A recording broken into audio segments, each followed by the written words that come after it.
Hello student, class 10th का SST का question paper है आपका सीबीएसई बोर्ड एग्जाम 2024। तो ये सेट 3 है, 3213 इसका कोड है। तो जिन बच्चों का भी ये सेट आया है वो अपने आंसर्स चेक कर सकते हैं। सोशल साइंस का ये क्वेश्चन पेपर है एंड कमेंट करके बताइए आपका एग्ज़ाम कैसा गया। तो इसके हम आंसर्स डिस्कस कर लेते हैं। तो सेक्शन ए के क्वेश्चंस में फर्स्ट क्वेश्चन है आपका match the column with column 2।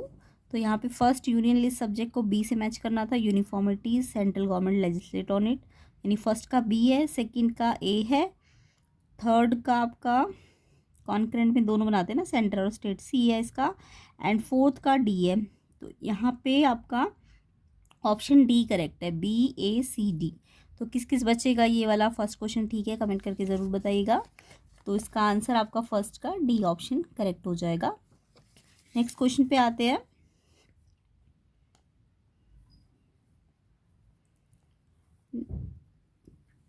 Question number 2 देखिए आपका, read the following statement. India has no official religion, all the community have freedom to profess and practice any religion in India. इससे आपको क्या कौन सी terms का पता चलता है? तो देखो रिलीजन के ऊपर है तो सेक्युलर, बी ऑप्शन इसका करेक्ट है क्वेश्चन नंबर 2 का, सेक्युलर। तो क्वेश्चन नंबर 2 का आंसर बी ऑप्शन हो जाएगा, सेक्युलर। ये वाली टर्म है इससे रिगार्डिंग, ठीक है। तो ये आंसर होना चाहिए इसका। थर्ड क्वेश्चन को देखते हैं। Which of the following term refer to the belief in an advocacy for the social political and economic equality of women. तो वुमेन की इकोनॉमिक इक्वलिटी, पॉलिटिकल, सोशल के लिए कौन सी एडवोकेसी है? तो यहाँ पे था आपका फेमिनिस्ट, डी ऑप्शन इसका करेक्ट है। वुमेन्स के लिए क्या होती है? वुमेन के लिए फेमिनिस्ट। तो क्वेश्चन 3 का आंसर डी ऑप्शन है, फेमिनिस्ट। किस किस बच्चे ने ये आंसर लिखा है कमेंट करके बताइएगा। क्वेश्चन 4 को देख लेते हैं। आइडेंटिफाई करना है soil with the help of following information. एक तो दिया हुआ है develop in area with high temperature, humus content low होता है, और intense leaching due to heavy rain. तो लीचिंग वाला ऑप्शन था आपका लेटराइट सॉइल, सी ऑप्शन इसका आंसर हो जाएगा फोर्थ का। तो फोर्थ का आंसर आपका सी ऑप्शन है, लेटराइट सॉइल, ठीक है। नेक्स्ट क्वेश्चन पे आते हैं, क्वेश्चन नंबर 5। तो यहाँ पे रबी क्रॉपिंग सीजन के बारे में स्टेटमेंट्स है और आपको करेक्ट ऑप्शन ढूंढना है। तो rabi crop sown on winter, yes ठीक है। ये तो sown from October to December, harvest from April to June, ये भी ठीक है। Important crops maize, cotton, jute, no, ये इनकरेक्ट है। ये तो आपका खरीफ का होता है ना। नेक्स्ट है Punjab, Haryana, Uttar Pradesh important for the production of wheat, yes wheat आपकी रबी क्रॉप है और यहाँ इसका प्रोडक्शन होता है। फोर्थ भी ठीक है। तो फर्स्ट, सेकंड और फोर्थ ठीक है, यानी कि ऑप्शन सी इसका आंसर हो जाएगा। क्वेश्चन नंबर 5th का आंसर आपका ऑप्शन सी हो जाएगा। फर्स्ट, सेकंड और फोर्थ करेक्ट स्टेटमेंट्स है। तो किस किस बच्चे ने ये आंसर लिखा है बताइएगा। क्वेश्चन 6 पे आते हैं।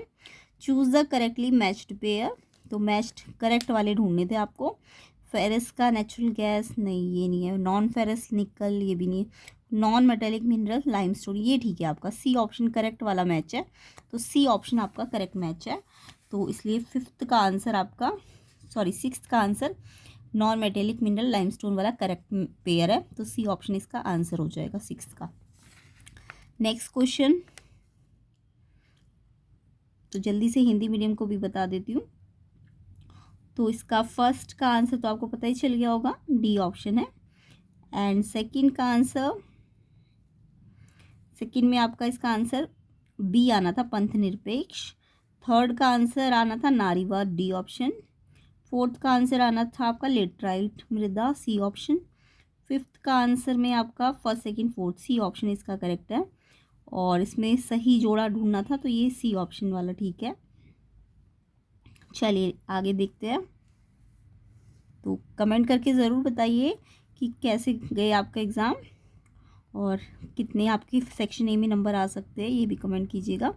क्वेश्चन 7 देखते हैं। Which one of the following pair regarding Indian nationalism is correctly matched. तो इंडियन नेशनलिज्म से रिलेटेड कौन सा करेक्ट मैच है? तो Sardar Patel, Hindustan Socialist Republican Army, तो ये आपको करेक्ट मैच ढूंढना था। भगत सिंह स्वराज पार्टी, नहीं। CR दास, बारडोली सत्याग्रह, जवाहरलाल नेहरू ओद किसान सभा, ये ठीक है आपका, डी ऑप्शन करेक्ट है। तो 7th का आंसर आपका डी ऑप्शन हो जाएगा। ठीक है, नेक्स्ट क्वेश्चन पे आते हैं। 8th क्वेश्चन, अरेंज करना था क्रोनोलॉजिकल ऑर्डर में, मतलब टाइम वाइज आपको अरेंज करना था। तो सबसे पहले कौन सी इवेंट हुई थी? Treaty of Constantinople, defeat of Napoleon, unification of Italy, unification of Germany. तो सबसे पहले आपका हुआ था डिफीट ऑफ नेपोलियन, ये 1815 में हुआ था। उसके बाद आपकी ट्रीटी ऑफ फर्स्ट हुआ था, एंड फिर आपका 4th हुआ था, और लास्ट में यूनिफिकेशन ऑफ इटली था। तो यानी 2nd, 1st, 4th, 3rd, 2nd, 1st, 4th, 3rd, C option इसका करेक्ट है। क्वेश्चन नंबर 8 का आंसर सी ऑप्शन हो जाएगा। किस किस बच्चे ने ये आंसर लिखा है कमेंट करके बताइएगा। क्वेश्चन 9 पे देख लेते हैं। अदर सेट्स के आंसर्स भी आपको मिल जाएंगे चैनल के अंदर, तो आप उसे भी नेक्स्ट वीडियो में देख सकते हैं, नेक्स्ट पार्ट में। तो अदर सेट्स भी आपको इनके सोल्यूशन मिल जाएंगे। नेक्स्ट क्वेश्चन देखिए, क्वेश्चन नंबर 9, 2 स्टेटमेंट दिए है, एजर्शन और रीजन। आपको पूछा है कि कौन सा करेक्ट ऑप्शन है। तो एजर्शन है, the most serious source of nationalist tension in Europe after 1870 was Balkan. Yes, ये ट्रू है, एजर्शन आपका ठीक है। रीजन बोला है, a large part of the Balkan was under the control of Ottoman empire, ये भी ठीक है आपका। तो एजर्शन ठीक है, रीज़न ठीक है, बट ये एजर्शन का कॉज नहीं, रीज़न नहीं है कि टेंशन क्यों थी। तो यहाँ पे कॉज ठीक नहीं है, रीज़न ठीक नहीं है, एक्सप्लेनेशन नहीं दे रहा, बस ठीक है। तो ऑप्शन बी है इसका आंसर। एजर्शन रीज़न का आंसर आपका ऑप्शन बी है, सिर्फ करेक्ट है, एक्सप्लेनेशन करेक्ट नहीं है। नेक्स्ट क्वेश्चन देखते हैं। Question 10, from which of the following country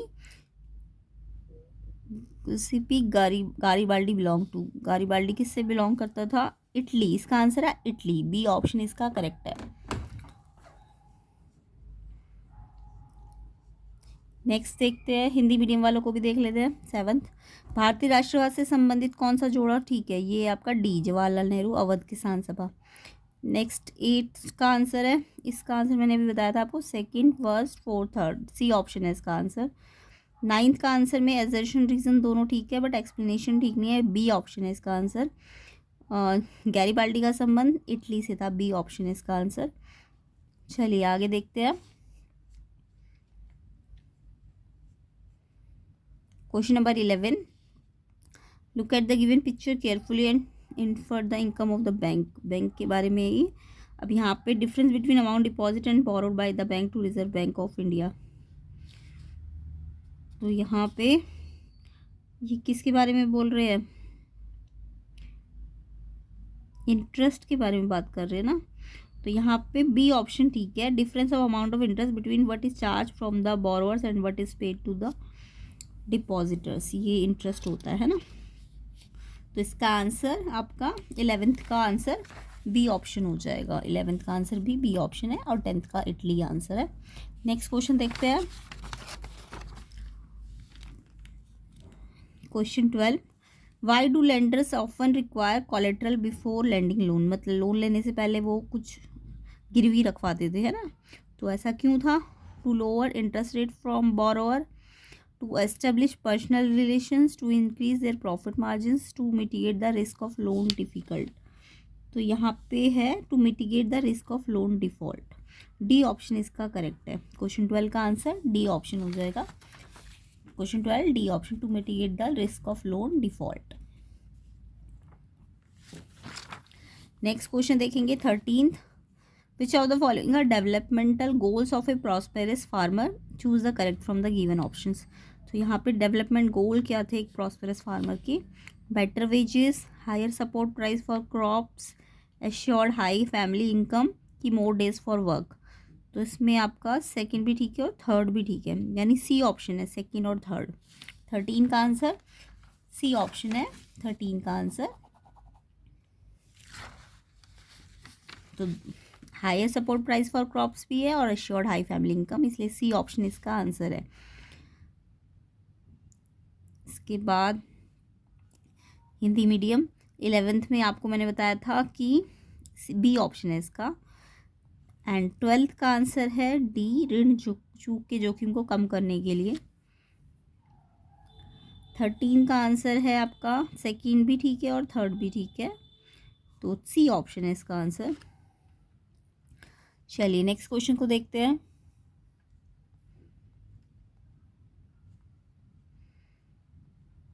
I hope exam अच्छा गया हो आपका, कमेंट करके बताइएगा। क्वेश्चन 14 देखते हैं। Which one of the following is an example of organise sector activities. इनमें से कौन सी ऑर्गेनाइज सेक्टर एक्टिविटीज़ है? तो फार्मर इरिगेटिंग हिज फील्ड, नहीं ये नहीं है। Handloom weaver working in her house, ये भी नहीं है। A headload worker carrying cement, ये भी नहीं है। डी ठीक है इसका। A teacher taking classes in a government school, ये ऑर्गेनाइज सेक्टर एक्टिविटीज़ है। तो इसका आंसर क्या होगा? 13 का तो मैंने बता दिया सी है। 14 का आपका डी है, टीचर वाला। अ teacher taking classes in government school.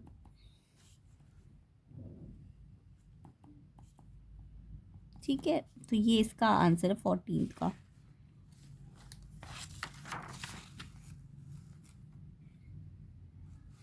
तो 13 तो बता दिया था ना, हाँ 13। 14 का आंसर पता चल गया। अब आपको 15 देखते हैं। Choose the correct option to fill the blank. Removing barriers और restriction on business and trade set by the government is called. अगर बैरियर्स हटाए जा रहे हैं, रिस्ट्रिक्शन हटाई जा रही है, तो इसको क्या कहते हैं? इसको लिबरलाइजेशन कहते हैं। सी ऑप्शन इसका बिल्कुल करेक्ट है, लिबरलाइजेशन।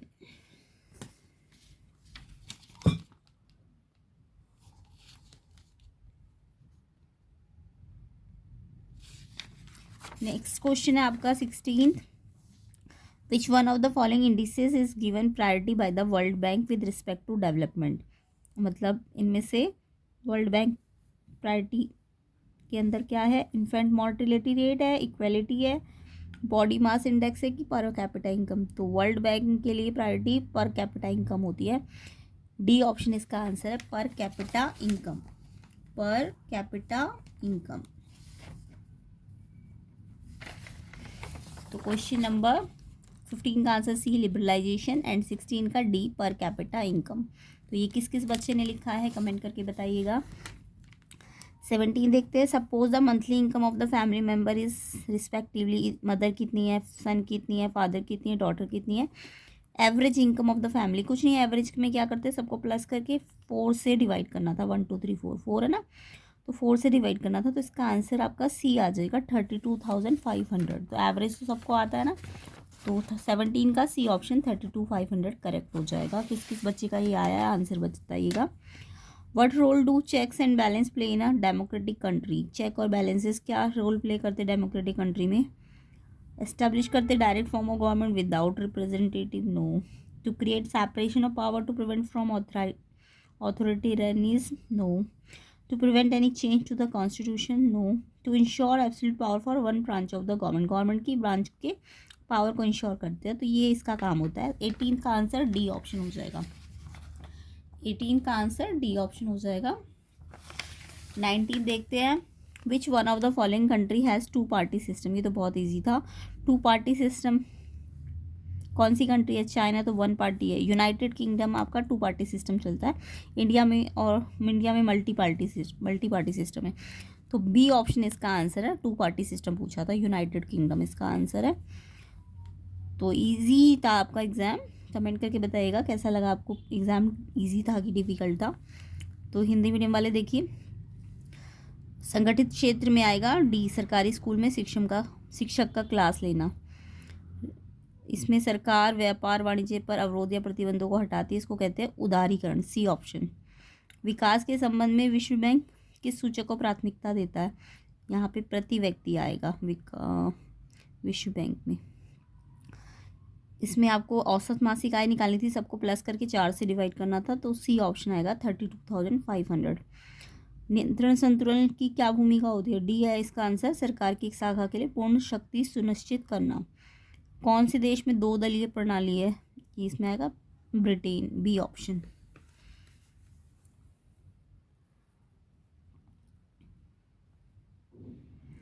नेक्स्ट देखते हैं 20th question B. Which of the following was the primary objective of Belgium to form the separate government in Brussels. तो यहाँ पे ऑब्जेक्टिव क्या था बेल्जियम का? तो इसका आंसर है promoting cultural event, no. Managing international relation ये भी नहीं है, इन्फोर्सिंग लोकल लॉज नहीं, इंश्योरिंग लिंग्विस्टिक अकोमोडेशन ये ठीक है, डी ऑप्शन इसका आंसर है, प्राइमरी ऑब्जेक्टिव यही था बेल्जियम का।